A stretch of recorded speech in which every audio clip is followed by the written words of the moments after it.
She just knew how to talk to people and make them feel important. I think that's how I see my mom. I always wanted to carry that trait forward. You come from what your past is, you matter. That's how Mom treated us, and that's how she treated the neighborhood. Well, Diane, I'm super excited to talk. This already feels so casual and just comfortable. I love it already. So, so audience, you're going to hear a familiar name. And you're going to be like, "What? Wait a second." So we're sitting here with Diane Binkerd. Yes, Binkerd, as in Adam Binkerd. Correct. And this just happens to be Adam's mom. Just happens to be. To be. I'm so proud. I couldn't be more excited, Erika, about our guests today. Yeah. It's going to be fun for me. We had a good conversation we wrote down together. We had a good conversation on the way down, but it's going to be fun for me, I think, for not just you, but those listening, to kind of really get a glimpse of some of the things that my mom has not just done. It's not necessarily about accomplishment, but the mindset, the attitude, the grit that goes behind it. And I'm excited about it. So I told her on the way down, you got to own it. Just own it. No humility needed on this podcast. That's we were talking, several weeks ago about just guests and kind of the direction of this season, and wanting to really talk with people, everyday leaders and everyday sort of people just making it through the grind. And he was like, my mom would be a great person to talk with. And so here's some things Adam shared with me a little bit. Of course, I was like, what? Tell me about her. So you're described as being known in your community as being humble and kind. You're a fiery force for what's right, a mentor, a friend. You've been a track athlete, a nurse, a caregiver. You've founded not one, but 2 businesses. You serve in your church faithfully and without fail. You've also been married for 48 years. You've got 2 kids. You're a mother of 2 sons. You are a grandmother of 4 and also a great-grandmother. Yay! Exciting. Oh, my goodness. I get to watch her the first time next Tuesday on my birthday. So that's going to be my birthday gift. Awesome. I'm happy early birthday. Yeah. Oh, what a gift. So, yeah. For one. So I can't wait to just dive in and just learn more about your perspective and how you achieved all of that and, juggled it all all at the same time. So, yeah, welcome. I'm glad to be here. Yeah. I couldn't figure out why you asked me, but no. Oh, goodness. Just after hearing that, it's okay. You've done quite a bit. You're right. Yeah, after hearing this, does that surprise you? Like, just hearing it all kind of in a summary like that? Yeah.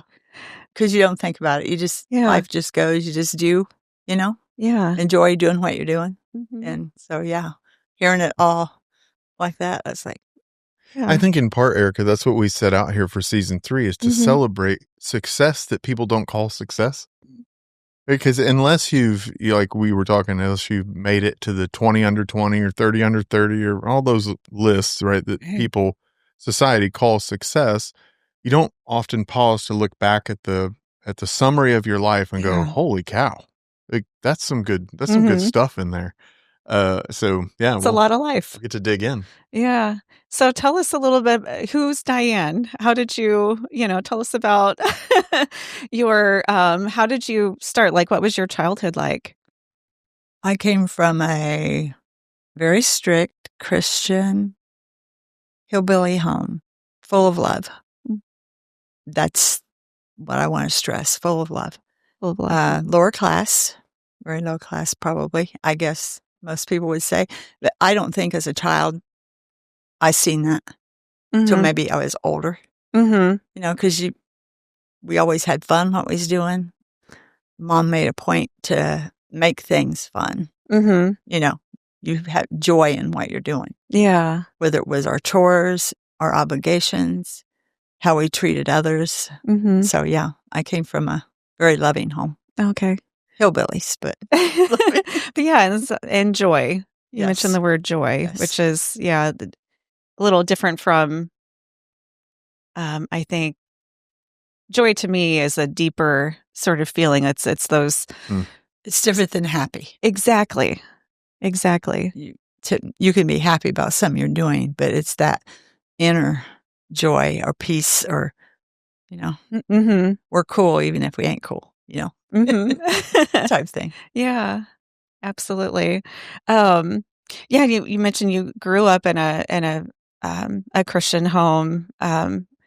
What was that like? What role did faith play like in your life then, and how did that influence how it is now? It was a major role in our house.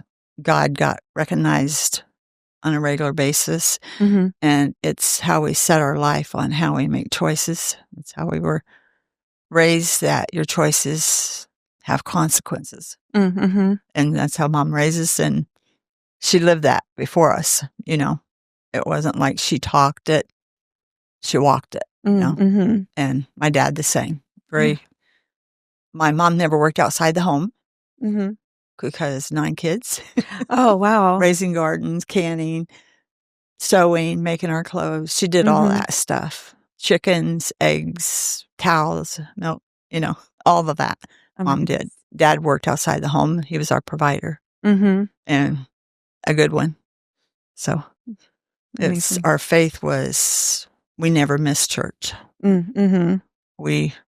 Church was at midweek, Sunday morning, Sunday night, any special services, that was your first priority. Yeah. And we loved it as kids, and when you become teenagers, you're like, we have to go tonight. Right. But you did. And you get to know the kids at church because there was all kinds of kids. Then we always had a lot of people of our house on Sundays. Oh, Mom would feed 40, 45 You people. had a lot of people at your house, whether someone come over say or with not. 9 kids. Yeah, I know what you're talking a lot of people. We did. But even school friends would hang out with us, even though we were the So you were like weird the ones. house to come over. And because Mom loved kids, period. They love Mom. Yeah. So, But yeah, that speaks a lot to the environment that she created there, and that when your siblings and your friends feel comfortable, and that's the home they want to hang out, they like being there. That says a lot to the culture that was created in the home. I think so. Yeah. Mom was she just knew how to talk to people and make them feel important. I think that's how I see my mom. Yeah. And I always wanted to carry that trait forward, Yeah. regardless of what part of life you come from, what your past is, you matter. That's how Mom treated us, and that's how she treated the neighborhood. Yeah. Everybody. Yeah. So. That theme comes up a lot here. Just the importance of making people, feel they matter. That's important. And I mean, so now it's no surprise now the dots connected. Yeah, right. No surprise that that's so important to you as well. And I'm curious to hear, just from your perspective, what do you think the secret of that is? Or like, what does that look like? The way your mom did it, the way that the takeaways you took from her and that you carry forward. What does that look like? I think what I see in my mom is she looked at herself first, and she knew her faults, and she knew that everybody has them. Nobody's perfect, and I seen that in my mom, and I know for myself.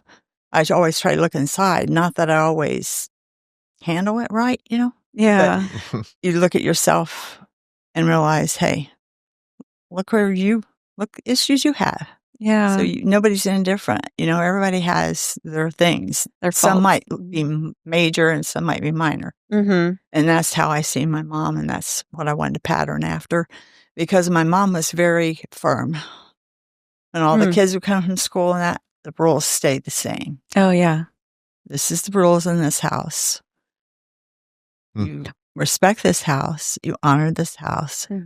you treat my kids right, we treat you right. Yeah. She always made sure she took care of her kids. So with 9 kids, you would have to have some pretty, Yeah. very clear-cut No, boundaries for sure. And I can attest, Grandma wasn't afraid to whoop you. Right? That's what it's called. Right. That's what it's called in the South. Right, We got whooped. We got Yep. whoopings. Yeah. Yeah. What were some of those rules and things that you needed to abide by? You get up when you're supposed to get up. You do your chores when you're supposed to do them. Mm-hmm. We all had our obligations, and you respected mom and dad. Mm-hmm. Even if you didn't agree with their way of teaching or whatever, you still respect them. You talk back, you got smacked in the mouth. Mm-hmm. Honestly, I did that a lot. Yeah. I learned the hard way. Like, we had to respect each other. Like, you're so stupid. Brothers, sisters talking like that. Calling each other names. That didn't fly with mom. Mm-hmm. And we dressed a certain way. We were not allowed to wear pants. We had to wear dresses. And so that means you go Your climb the brothers had to wear tree. dresses too? No, just the girls. Okay, Just the girls. Just want to be clear And for so the when audience. boys We're are in a the different tree, age. You want to be in the tree. Yeah. And I don't fly with mom. When she comes out and you're in the tree, get down. You got a dress on. So I would pin the dress in the middle, put safety pins up the middle, and go back up the tree after she told me to get down. Yeah. So then you get punishment from that. Because when she said something, she told you the second time, that's the way it is. Told you once and now, And then she heard me calling one of the brothers, "You're so stupid." And so she pulled you aside. What did you say? She made sure you understood why you're getting corrected. Mm-hmm. I said, he's stupid. Nobody is stupid. You tell him. You apologize to him. "I'm sorry, you're stupid." She goes, "That is not what I said." Are there other dots connecting for you now too? Maybe a little bit. Yeah. This is all making so much. So then you either get time out or get some privilege taken away, or you get paddled. Yeah. Usually we got paddled. Yeah. But she told us, if you don't mind, you get spanked. Mm-hmm. Mm-hmm. But mom spanked you with her hand. It was not so bad. Yeah. But you got a dress on when she uses your legs. It stings. Yeah. But loved. All done in love. Mm-hmm. And she would let you know that before she did it and afterwards. Oh, goodness. Because I remember with the boys one time, you don't like to punish them when they're older. Mm-hmm. You feel bad. It's like, what did I don't do? remember that. Do you remember her feeling bad? I don't remember her feeling bad, but But you do. You do what you do and hope you're doing the right thing. Right. No one's perfect. Well, so you ran track in high school. And so I would imagine growing up in a household like that, you had to wear dresses. So tell me about that decision to run track. How was that received? Well, when I got in 7th grade, physical education was required. PE class was required. And you had to wear shorts. Well, I couldn't wear shorts. It was a lot of conversation with mom and the teacher. And she cannot come in here in dresses. Do you want her to come in here and dress, do this, because she's required to do this. Mm-hmm. Mom said, okay. So then I could wear slacks under my dress. Really? And so I would wear a skirt and take the skirt off. Until mom heard us talking about it one time. Some friends were over. And so I got called aside and she said, "That is not what I gave you permission to do." And I said, "But really think about it, Mom. How am I going to do this if the skirt gets caught on this? Because you got to do pull-ups on things and hold yourself. And you got to do different stuff." I said, "It's just getting in the way. Yeah. It doesn't matter. Nobody's paying attention," because mom's goal was to keep your butt covered. Oh, mm-hmm. Oh, gosh. Don't you have your figure showing, So then I got through that hurdle. I could wear. Then it came to, I think I was a freshman when we had swim class required. Mm-hmm. you just wanted to do all the things. Didn't you? It was required. Is that what you told Grandma? No, it was required. Yeah. It was because they got to Salamone. They had a brand new pool and everything. Mm-hmm. And I thought, I'm not going to make this one. She's not going to let me do this. So I got to wear a swim one piece with shorts because it still covered me. Yeah. And I passed the class. That was my goal. Yeah. Do what I had to do. Yeah. My goodness. So did she, through those experiences, like, I mean, I know the audience, people can't see you now. You're in pants now. You're in jeans. Right. So did that rule kind of slowly, did she come to terms with that and just, this is the way it is now? As we started wearing pants and stuff, we could wear pants to her house, but we felt disrespectful if we wore shorts. Mm-hmm. So I'd always put pants on to go to Mom's house. Mm-hmm. Now, she would come to my house, I'd be in shorts. She didn't like it. But you start shaping what you know is best. Yeah. And it was basically religious stuff that your body has to be covered and on and on and on, which I get that, okay? But that is not a heart thing. Yeah. That's not what's going to get you to heaven. Right. So. Really interesting, too, because my grandmother wore a dress until the day she died. Mm-hmm. I've never seen my grandmother in anything but a dress and an apron covered in flour. Right. Apron. Yep. Always apron. Always, yeah. And but she never pushed that really on the grandkids. She did not. She didn't push it. She didn't like it. Mm-hmm. And she made sure you knew she didn't like it, but she didn't push that necessarily. No, she didn't. She raised us that way, but it was not. Yeah. She didn't mind at all that I wore a dress. I'm just kidding. I'm just kidding. Well, I'm thinking about with track or PE to track to swimming, beyond the fact that it's required, like there's a piece of you, it just like you're telling the story, there's a part of you before even school. You wanted to do what the boys were doing. Yeah. I mean, you got 6 brothers. Climbing the tree. 2 sisters. So you're like, I want to do that. Yeah, you got mainly 6 boys, but 5 that I was with all the time because my older brother was gone. She would tell us, I don't want sissies for girls. Oh. You can be a young lady, but I don't want sissies. Mm-hmm. She didn't want us whining. And so my mindset, okay, then I can do anything they do, So I just kept, and then when you're encouraged that you were to run track, you got long legs and you were to do this. And you're like, yeah, you just got to convince Mom that I can do it with pants on. Yeah. I would imagine there's that clash because it sounds like I assume you went to a public school. Yes, so there was probably a conflict and trying to navigate the challenges of coming from such a deeply religious home with some of those rules that not everybody, abides by, and in a public, secular environment where people aren't as really concerned about any of that. They're not considering any of that. How did you? Made fun of. Did you? Yeah, we did. Mm-hmm. But Mom, your family sort of stood out. That was tell Mom that doesn't matter. You're who you are. Mm-hmm. You're who God created you to be. These are my rules. Mm-hmm. And it was always Mom's rules. She never said God said you had to do it. That was the way Mom believed you had to do it. Yeah. And so you just be who you are. Love them past it. Mm-hmm. And most of those kids that made fun of us would be at our house playing ball or something in the yard. Oh. It's just, how, and it's nothing. I wouldn't say that we were bullied, because we didn't take bullying. It was different then. Yeah. I wouldn't say I was abused either, but I was hit a lot. Just kidding. I'm not really just kidding. That's true. But it was different. Were the boys made fun of too? Or was it just you and I think it's because of the way we have to dress. We maybe more. I don't know.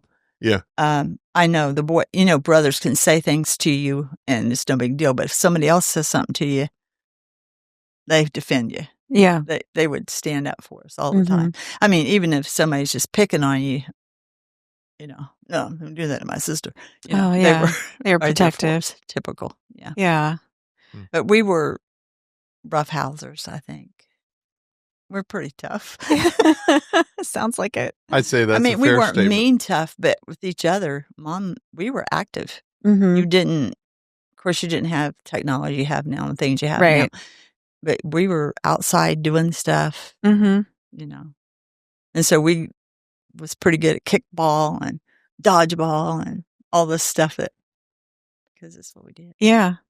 Did you feel like growing up with obviously the dress rules are more obviously very specific to the girls, you and your sisters. Do you feel like the boys, was there any sort of feeling like the boys didn't have as many rules to live under, or do you feel like it was pretty much the same in terms of that? I don't remember feeling either way. Mm-hmm. It's just, that's just how the way it was. Because the boys had the rules too, I'm sure, but they weren't as obvious probably. Mm-hmm. I guess. Yeah. So no, I don't remember feeling like, man, this ain't fair. Mm-hmm. We can't do nothing, because she would have us do everything that they did as long as we kept our dress down. Yeah. As long as you had that dress on, you could do whatever. Right. Super dress. Yeah. Well, goodness. Well, yeah. So, I know we could sit here and talk all day, and I'm curious about, so as you grow later in life, you eventually became a nurse. So tell me about like just coming out of the household. Like, did you decide to go to school, or how did that all become? I was in the hospital when I was 7. I had double pneumonia. Oh. And up till that time, Mom had said that I would tell her, I'm going to take care of people. I want to take care of people. Mm-hmm. And I think I started when you get your vaccinations. When I went to Dr. Boyer, and she started saying that. Well, when I was in the hospital, one of the people from church brought me a nurse, like a Barbie doll nurse. Oh, yeah. Wasn't a Barbie doll, but a nurse. And I was like, that's what I'm going to be, a nurse, you know. It just was in me, and I don't know. And then my parents wasn't able to send us to school. Okay. Financially, they weren't. So I started working when I was 16 as a nurse aide, when I got my nurse aide, in a nursing home, which I love, the elderly, the seniors. I love them. So I should start liking myself pretty soon, because I'm getting there. But and so I started working there and started just putting back money. And of course, I got my first car, was $350 for this limo, really kind of like big car. Gigantic car, yeah. A limo. Is it a Cutlass Sierra or one of those? And then I started putting back money to go to school, because I wanted to go to school, not knowing exactly what all that entailed. Sure. How long it was. Hadn't checked into anything like that or nothing. Right. So I just determined, and Mom encouraged it. She just didn't know how they were going to help me. Yeah. You know, so. I work in college admissions, and I work with a lot of adult students. And if you're a first generation college student, you don't know what you don't, you don't know what you don't know. And there's no one explaining how to navigate that process, or how to even I hear that all the time. I don't even know where to get started. I know that I want to do this, but I don't even know what to do. And yeah, to have someone help guide you through that is just And see, I don't know myself now if you got good grades and all stuff like that, if you could have apply for something. My parents didn't know that. I didn't know that. Yeah. I mean, I wasn't an A student after 9th grade.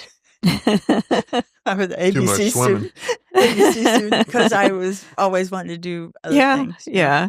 But I was a good student, but I wasn't one that's going to get no scholarship or nothing. I don't even know if they had them then. They probably did. So I just decided I'll just put money back and start saving it. And then it was set that I had to pay so much, and then I could pay it as I went. And I didn't work when I was a student. Oh. So then, anyway, I could finish paying it when I was done. So that's what I did. Oh, very nice. And it's nothing like it is now, I'm sure. But then it was a lot. Yeah. Well, yeah, a lot.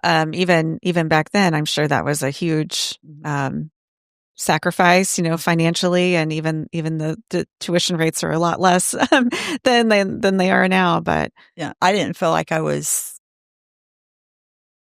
could apply myself good enough if I got a part-time job. Plus, I lived in Fort Wayne. I lived in the YMCA. I lived. Yeah. When I was going to school. Okay. Until I went for my clinicals, and I did that was the Bluffton Clinic in Bluffton. And I stayed with lived with my sister and her husband. So I had no transportation because it's just interesting, the challenges that you come to that you don't, you look back now and you think, I guess it was a challenge at the time. You just do it. Yeah. As I'm going my sister and I are going in my car to sign up for school, get everything in place because school's going to start in a week. We're coming back from Fort Wayne, and we're coming a curve kind of like this, right as you go down Jefferson Street down that way. A drunk driver didn't stop, and he hit us. My car that I was so proud of. Yeah. He hit us, and we went this way, headed toward a semi. Oh, goodness. And just angels directed us. I don't know if I turned. I don't know what I did.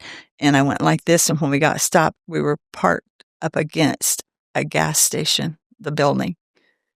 And the owner comes out. It was just a little one. I can see it as plain as day. And I'm just sitting there like, are you okay? And she's asking if I'm okay, and I'm crying. I'm like, my car. It's just smashed in all the way down the side, and it kind of scooted her toward me. And I drove it home, but I didn't want to drive it like that. So right. I went to school with no transportation, so I walked every place in Fort Wayne. Oh, my goodness. Well, if you're coming out of a wreck like that and crying for your car, I think that's a good sign that you were okay. And what a miracle. Yeah, we were fine. We didn't. The guy kept saying, do we need to call Anya? I said, oh, goodness. My sister and I are looking at each other. She's 9 years older than me. I go, she goes, no, I don't think so. Wow. And then her husband came and up there, and I followed him home. I think, I hear this, I think, like, if you just zoom back from it a little bit, you have someone, and you know this really well. You talk to a lot of students that are trying to decide, do I want to do something? Yeah. Is you zoom back from it, you decide, I want to get an education. I can't afford it, but I'll work until I can. And then you worked out an arrangement with the school. Mm-hmm. And then there's the barrier of, oh, well, I've got to live in Fort Wayne, right? Which today, a lot different than it is then. Because this is, what, the 70s? Early 70s? So I graduated in 77 from nurses, so. Yeah, so the 70s. You're talking about a time when Fort Wayne felt a lot further from home than it does today. Oh, yeah. And you didn't have an apartment. You lived at the Y. Right. And then had an accident that left you without wheels.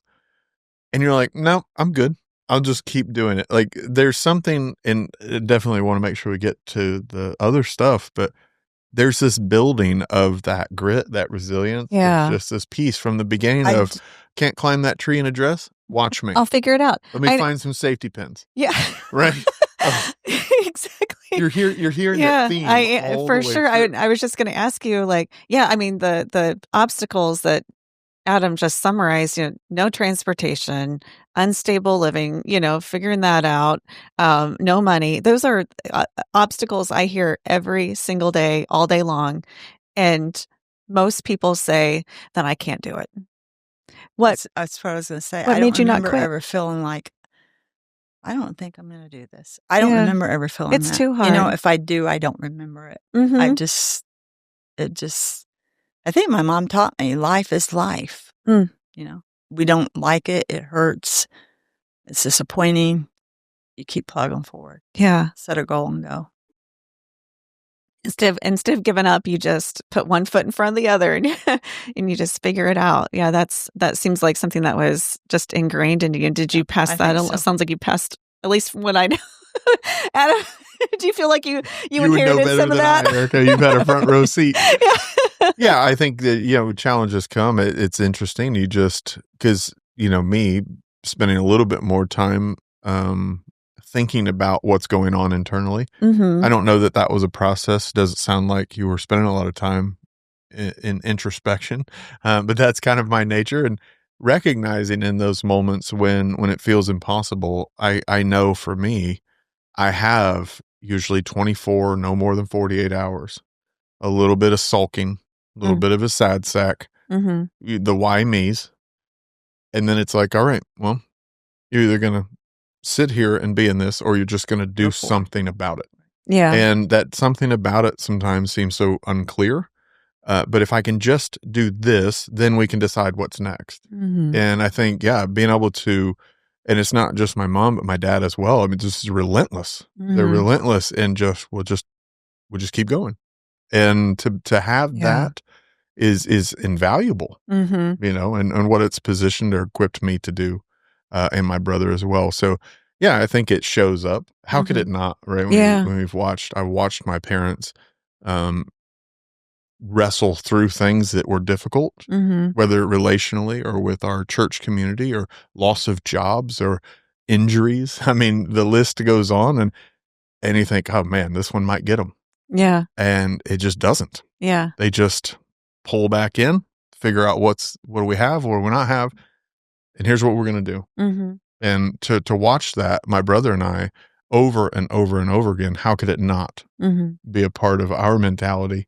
Yeah. And so, I think 100% you're hearing, if anybody that knows me thinks, man, this guy's just gritty.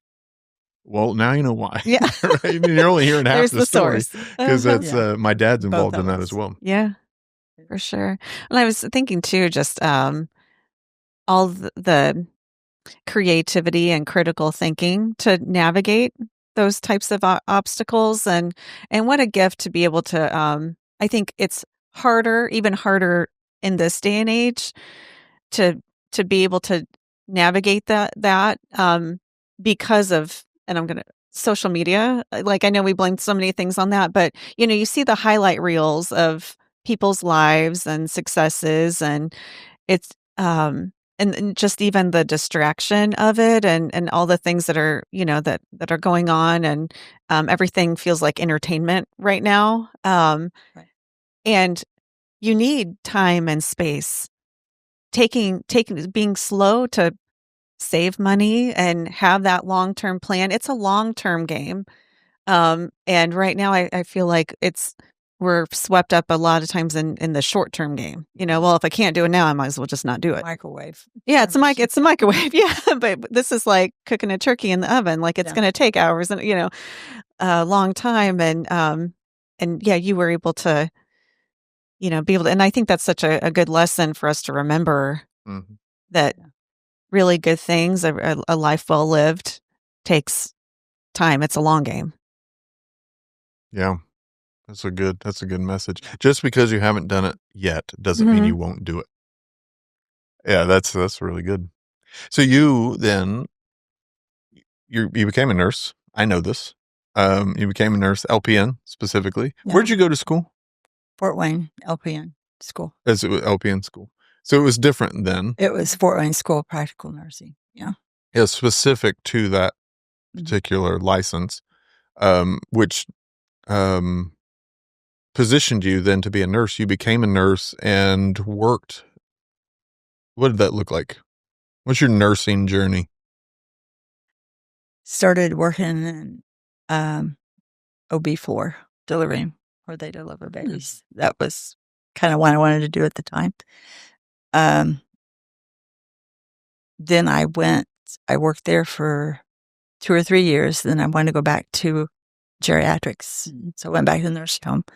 I was third shift supervisor, 12 years. 12 years there. And I did the scheduling and different stuff like that. And then when they started changing it, I wanted to go to day shift, to get on day shift because of the kids and that, so I could go to different functionings more. That's when I switched from there and went to a doctor's office. Okay. Worked in a doctor's office for almost 12 years. Wow. So if we're keeping track, 4, 16, 12, right? So we're 32 years. Actually working as a nurse, not counting peds. We'll get to that in a minute. But I was sitting here smiling as you're talking about going back to geriatrics, and you were third shift supervisor, which my brother and I at the time were 5 to 8 years old, somewhere in there. Yeah. And because that's how it was, occasionally we would have to go to work with mom. Oh.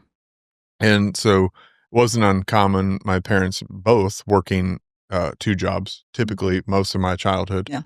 And so you worked third shift, but you also worked some days wallpapering. Yeah. We'll get to that in a second, but I just got to drop this in because I think so much of that, like you look at that and go, what do you do? Unbelievable that you were even allowed to take us to work with you. I know. How did you swing that? Maybe you weren't allowed or not. I don't know, but we would spend the night. Where did you hide them? What did you do? Home. We stayed at the nursing home. And the maintenance man, his name was Richard, would kind of keep track of us and take us around and keep us entertained. Mm-hmm. But it gave us the opportunity when you get there in the evening before they go to bed. My brother and I, very few people in our age group have had the distinct privilege to have conversations with World War I. Oh, wow. And my brother and I had many. Mm-hmm. Because we would just sit and talk to them. It was just what we knew. Interviews for school, you guys did that. You did for school activities where you interviewed them, you recorded it. Yeah, so it's like it's not like we were at the nursing home all the time. Don't get me wrong. No, but we were there enough that it's a strong memory. Yeah, for my brother and I both, from chasing down and hunting cockroaches to interviewing and having conversations with some of the most incredible people. Mm-hmm. Who, society forgets. You get to the nursing home, society forgets you. Yeah. But we had that, and that has informed both my brother and I in the way we operate today and treat people 100%. I think so. But so you were working third, but also. But I would go in, when you would have to go to the nursing home, I have to go in early for some evenings, and Ron wouldn't be where he could be with the kids. So I'd take them, and that's when they would interact with the people. Oh, yeah. Yeah. And then if you stay, Richard would put you in this little office thing he had, and you'd end up going to sleep down there after you did what made out with him and everything. You sit down the next morning. Yeah. It was. But they're great memories. Yeah. Right. They're great memories. And the exposure to the elderly has made a big difference in the way I think that Lucas and I understand how to interact with people that are different, that are weird, that are a little scary. Yeah. As a kid and you hear someone laying in a room moaning, it's terrifying. Yeah. Until your mom's like, come on, quit acting like that. Come on, let's come in here. And you're like, what, gonna make me go in there? Yeah, it's scary. Or another I can think of many times, just walking down the hall, the nursing home, someone latches onto you and you're like, that happened to oh my him. gosh. I have to tell this. I'll be quick. She was in a geriatric chair, which we used to be all put him in, and he's little chubby cheeks. That's rude. And Irene, I can see her. Irene goes, "Oh, honey," and he's going, "Oh no." His eyes are this big, and he's all pulled back, like I don't like that. And I said, "It's okay. She's just loving on you," because her mind wasn't there. And she was just loving on him, and he was just standing there. She for just a while, saw those. He cheeks. realized she wasn't hurting him, and he was okay. It wasn't that he was scared to go back, but I mean, she just reaches over. But it did make a big difference, right? Having those interactions, and it wasn't just being exposed to it; it was watching how my mom processed it. Yeah, right. It was always making jokes with or being kind to, or, "Oh, Cindy, you're just," and we would watch that, and it helped Lucas and I both learn that, wow, different isn't bad. Mm-hmm. It's just different. Mm-hmm. And in this case, they were, suffering with different things. Yeah. We don't want to get on a lot of stories here, but specific Alzheimer's unit. You could tell, we could tell story after story from Sure. this unit, and it's not poking fun, but so many times we would come back and the entertainment at home becomes, because as teenage boys, then later, preteens and teenagers, we would comically kind of just tell stories at home. And there was this one instance, I remember my brother and I were both there. The gentleman across the hall was moaning. And so it was kind of just this, and he would just over and over. Mm-hmm. And the woman across the hall about every 3 minutes would say, "Shut up." It just kept going. And it, having those experiences again, I think just allowing us to be exposed not only to that, but then going into homes, serving people, whatever it looked like. You just start to get this understanding that I don't have to be afraid of different. And that has been huge for a lot of the work that, I won't speak for my brother, he's not here, that I have done. Homeless shelters and prisons and addictions recovery and understanding that regardless of how different they are from me, they're still valuable. There's still something about them that I can learn from, that I can experience. And, getting to be able to see my mom do that, not just in that season, but then after. Right. So, what do you think the takeaway was, or what do you think makes your approach different from, someone else who would approach that and be very fearful and not go in, and you had the benefit of having, your mom, you modeled, were able to model that. Here's how you walk in and approach this person, and it's okay. It's safe. How would you share that or teach that to somebody else who doesn't have that privilege? Mainly starts with respect. Mm-hmm.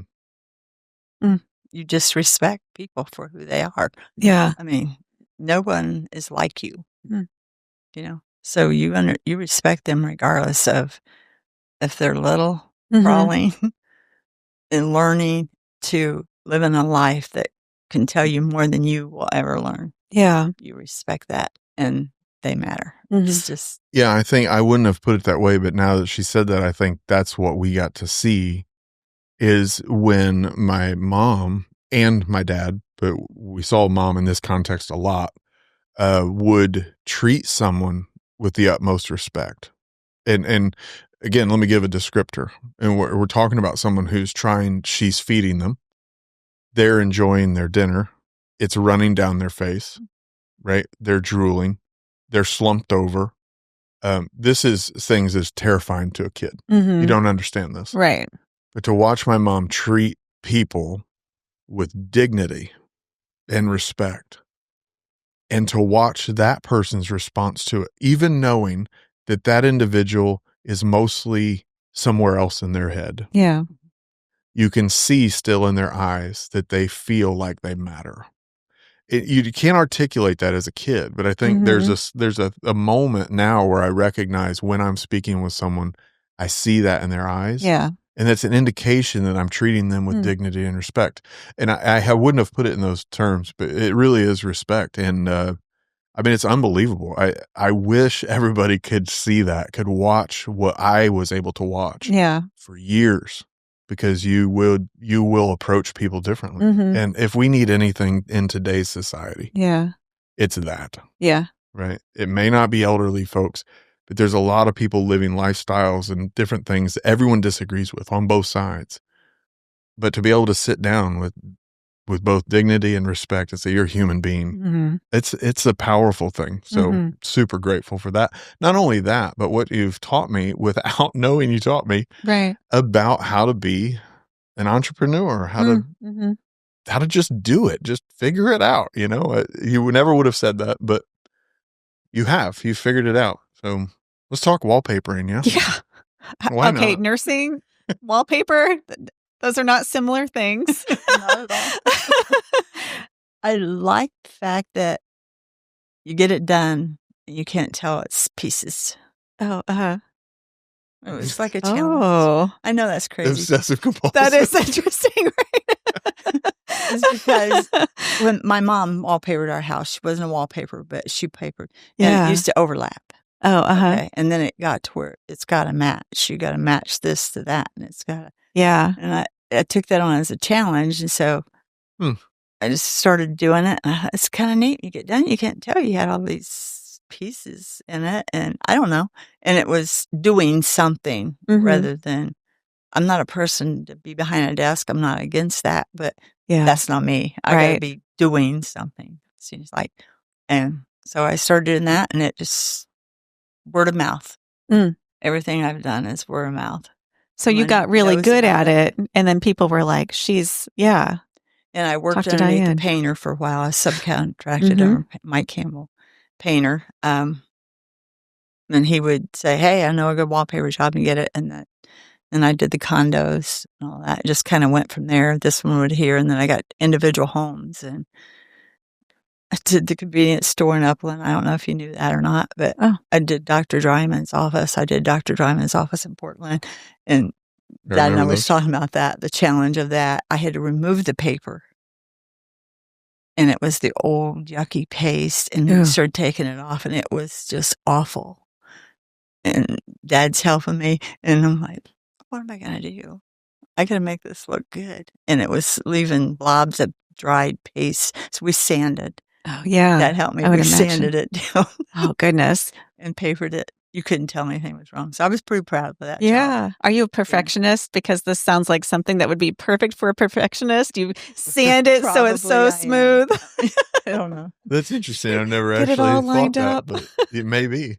But when you're talking about like lining it up, I mean, it was to the point where you could, and people would comment on it regularly. I can't find the seam. Oh my gosh. She was really good at it. Yeah. Yeah. He helped me. I helped a lot. I know how to wallpaper, Erika. The farm houses that I did. He helped me. And it was just, I needed somebody so I wouldn't have to climb down so much. And he would be the one. Oh, goodness. So what's your opinion on all this peel and stick wallpaper that's come out over the last few years? Hot take. Ooh. I don't know. I probably couldn't do it. I mean, I've tried to I've got furniture home that I've put that on. And I'm frustrated with it because if it gets a little inky in it, I can't fix it as easily. Mm-hmm. And that way I could work that out. Yeah. So yeah, it's beautiful and it's quicker, but in some ways maybe. I don't know that I could do it. And I only did one ceiling, by the way. Oh. And I realized that was because they used to do ceilings and everything. Oh, yeah. And I remember doing a farmhouse, doing a ceiling, and Ron and Dad went with me for that. And it was bad for my neck. Mm-hmm. I can't do this. I got it done. They were pleased with it. I was sort of pleased with it. I mean, it looked good. You couldn't see, but when you're doing it, oh man, that could look better. Yeah. But they were very happy with it. And I thought that'd be the last one I do because you're looking up and you got to get that paper. Yeah. There, the whole piece. Lesson learned. So that's interesting because of all the, we talked about, you have so much grit and just, being able to take one step forward and just keep going despite obstacles and challenges, but you still have boundaries. And doing a wallpapered ceiling was a boundary. No more ceilings. No more ceilings. So that's important. But I think that's interesting. And but yeah, I can't imagine so you're still working as a nurse. You're doing this during the days. You're taking care of teenage boys at this point. Mm-hmm. Good golly! When did you sleep? How did you? Yeah, fell asleep sometimes at mealtime. At mealtime, I don't know if he remembers that. I literally fall asleep and my head goes in the bowl. Yeah, because you don't realize you're tired till you stop. Mm-hmm. Mm-hmm. But I don't. I'm still kind of that way. That's the sad part. Yeah. It used to be a joke because we would sit down. We didn't. We always ate at the table. Our meals was at the table. Oh. Mm-hmm. And then we'd get up and we didn't watch TV a lot. We didn't really have TV. We had 3 channels and 2 of those were fuzzy because we just had a antenna. Right. But if we were to sit down, within minutes, maybe less than one, Mom's out cold. Yeah. And it became a joke. Yeah. It just kind of became a joke, but you don't realize then, we don't realize what that's a result of. Mm-hmm. It's really odd until you become an adult and you're doing similar things. I've had multiple jobs at the same time and very similar because when you need it, you do it. Mm-hmm. And that was kind of the thing. And we weren't necessarily poor. I wouldn't say we were poor, but we didn't have lavish things. It wasn't important, but my mom and dad did what they did so that my brother and I could participate as much as normal in school. Mm-hmm. Right? And so I might not be able to get the Nikes, right? But I could get the Converse or the Voit, whatever. And that was the motivation. And so you don't recognize that as a kid, mm-hmm. right? But to be able to look back and go, all of that in part we know is because in personality you just don't like to sit. That's still a reality. Mm-hmm. But in part it was because I want my boys to have what they want to do. Yeah. And it positioned us to do some things. Although we were different than our friends as well. We didn't have all the nicest things, but not near what what you described. So yeah, is so grateful for that. But like I said, we didn't realize we didn't have it. It didn't matter so much when we were kids growing up because we were happy. Mm-hmm. We had joy. We were just, it was inner to us, You look back on it now and you're like, man, I can't believe we did that. Right. But yeah. My goal was, do you want your kids to have the neatest jeans, the shoes, and that? That was never my goal. Mm-hmm. Even if it would have made them fit in, I wanted them more to be who they were created to be. To go forth in who they were made to be, not what somebody else wants them to be. Mm-hmm. You understand what I'm saying? I don't know. Because they just, I don't know where they got it from. They just are.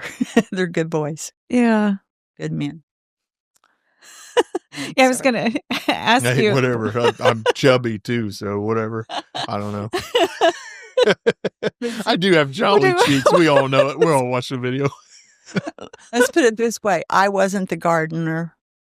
My sister was, she gardened, she can, she sewed, she's a seamstress, my older sister, all those things. And very intellectual, very amazing, smart. I mean, word meanings, everything. And then my baby sister, she could sew, she had a garden, she made noodles. Doing this. Yeah. I had tomatoes or something like that. But I wasn't, none of that. That wasn't your thing. It just wasn't. And it seemed kind of off kilter because that was my mom. My mom, best cook. My baby sister was really a good cook. My older sister, same, but she really got into, she worked too, but she got into her own business and stuff like that. But she could sew. She made her husband suits, everything. Oh, wow. I just had no skills. I didn't want to learn it. So yeah. We were talking about that too. If you don't really want to do it, you won't do it. Mm-hmm. So I was kind of the odd duck. Yeah, you went your own way. And do you feel like rebellious against like kind of what you were taught growing up as what maybe a woman should be doing? That you should be canning and raised. sewing, and a mom is to do this. Yeah. Yeah. Yeah, but you can do all that. Or I thought I could anyway. Do all that, keep the house, keep the laundry, do all that, and still do this. Mm-hmm. And I remember my mom telling me, you're a mom first. That can never change. You decided to have children. You're a mom first. Mm-hmm. You make sure they're taken care of. Their clothes are clean. They eat. Mom instilled that in you. Yeah. And hopefully I managed that. I don't know. I was pretty good at keeping the house clean, and I'm pretty picky about that. Yeah.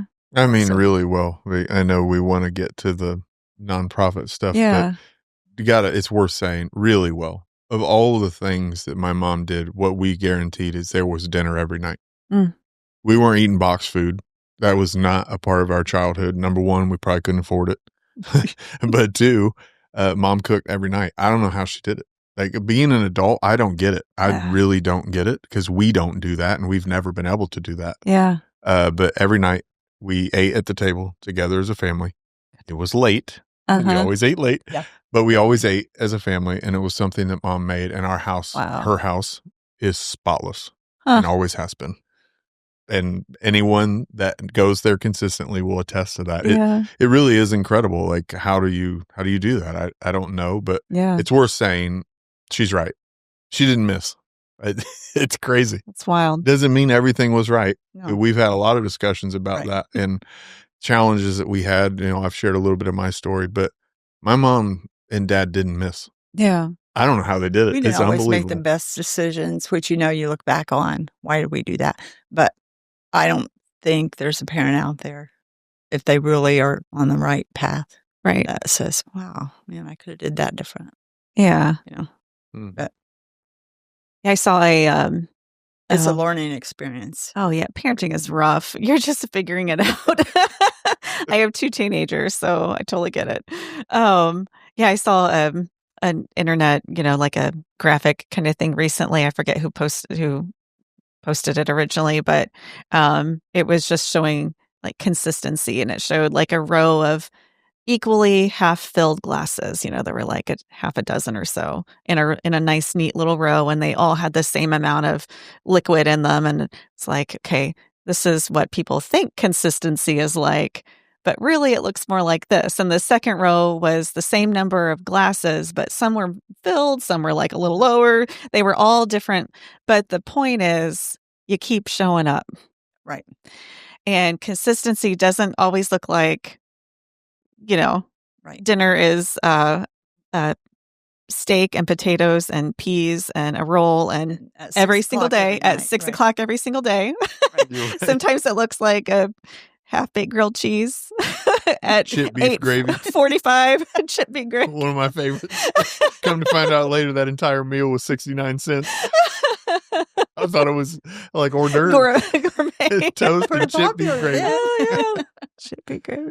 Yeah. Yeah. So yeah, it's the showing up, and you mentioned, your mom shared with you, being a mom for you were a mom for you did it in a different way that she did, but you showed up and took your kids to work with you when you had to, and yeah, you still prioritized that just in a totally different way, and sometimes that looked different, but yeah, I think good job.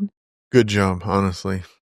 So we talked about worked in nursing for 32 years. You were also running a wallpaper business, and then you started a nonprofit. So tell us about that. When I worked for orthopedics, I went to work for orthopedics. That wasn't my thing.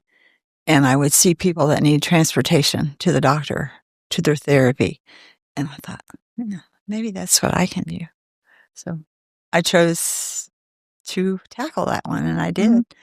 And it was a challenge, a big challenge, because one of the specific doctors said to me, so you're just going to quit and be on Medicaid. You're going to leave the best job that you've ever had. You told me the best benefits. You're just going to be on Medicaid. And I said, only if I have to be, but that's not my goal.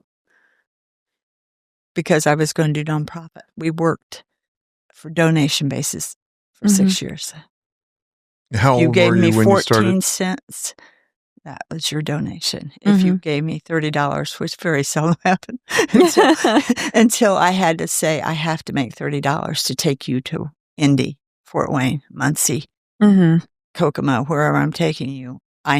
So I said it, and it still was okay with people that wanted to stay with me. So yeah. So your nonprofit was transportation. That's what I wanted to. That's what I started it with. If you know me, then it becomes whatever you need. While a lady was at the eye doctor, I didn't have anybody else to pick up for a while, so I went and washed her windows. And because she made a comment when we was walking her out, she goes, "Oh, that screen door is so filthy dirty." So I jumped in the car and went back to her house, which was, gosh, it was like a little house on the prairie to me. House.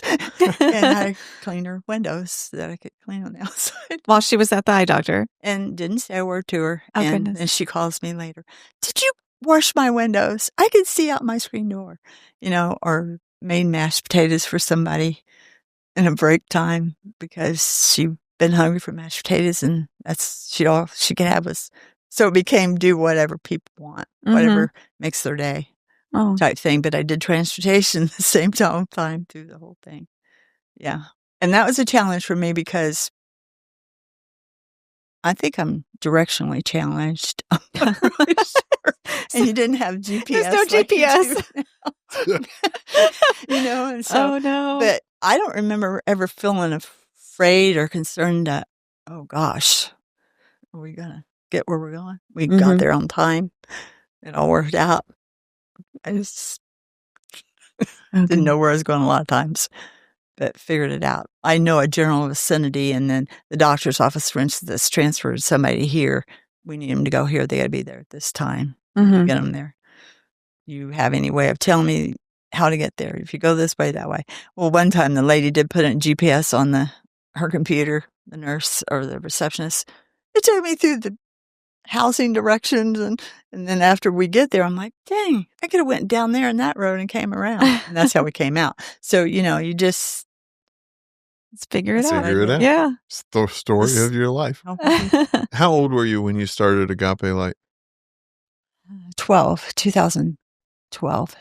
Yeah, you weren't 12. No, It's 2012. It was 2012. I'm just telling you so you can figure it out for me. Oh, you want me to do the math? Yes, for I you? do. Okay, I do. well, let's do that. It was 2012. 55.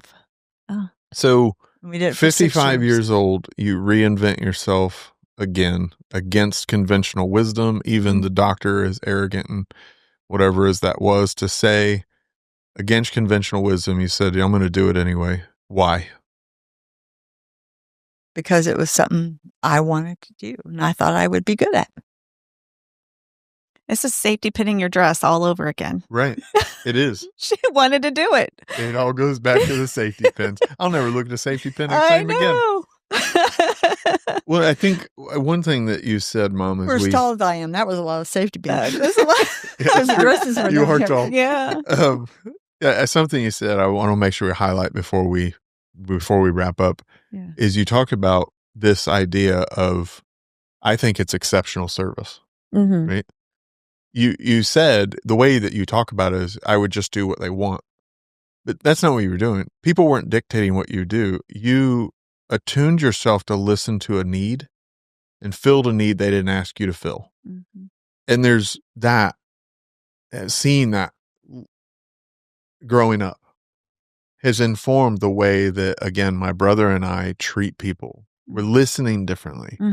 Did I really hear the need, or I just hear what they said? Yeah. And that is a big thing. Again, owed to my mom and the way that she lived her life, and to be able to reinvent yourself at the age of 55 again against conventional wisdom is such incredible strength and grit, and who knows, maybe To ignorance. me, it didn't go where I would hope it would be. Maybe it would grow and be something that it would be a money-making thing.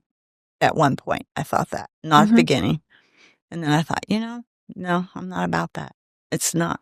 So it was a season in my life, and it had to quit when Mom had his surgery. Dad had his surgery. That's when we quit. And it's of all the things we did, the very last thing we did that night, because he ended up starting to drive with me, picking up people for the past 6-8 months at the end, before he had his surgery. And the last day was July 31st of 2018. And one of my clients' dog had died, and she asked us to bury it. And I'm like, and that's something to end this with. It's interesting. And so that was the last day that we took her home from the doctor, and her dog had been sick, and we picked it up at the vet because it passed. So, we did all kinds of stuff. All kinds of stuff. Yeah.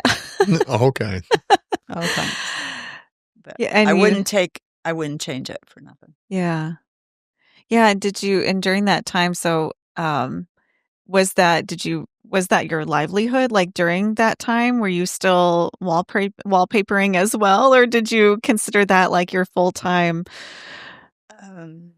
job? My full-time will always be taking care of people.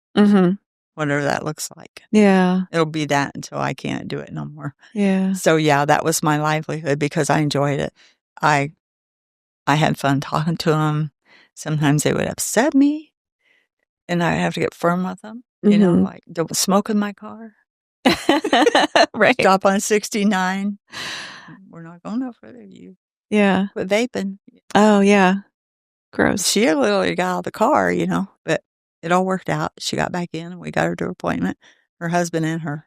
He convinced her to get back in because he thought I was going to leave her there, which I wouldn't have, honestly. Right. Have.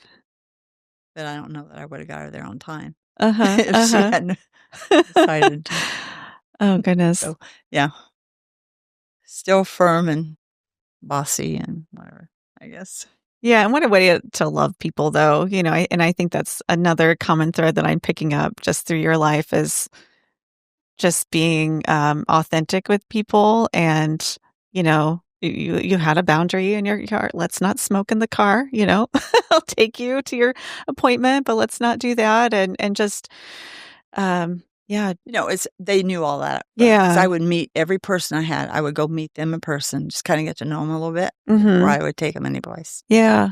And that was neat. I got to build neat relationships that way. Well, and they knew that you cared for them.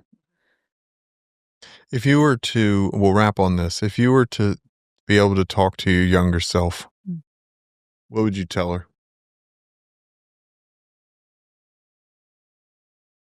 I don't know. I don't know what I'd tell me. Don't be so stubborn, maybe. Don't be so stubborn.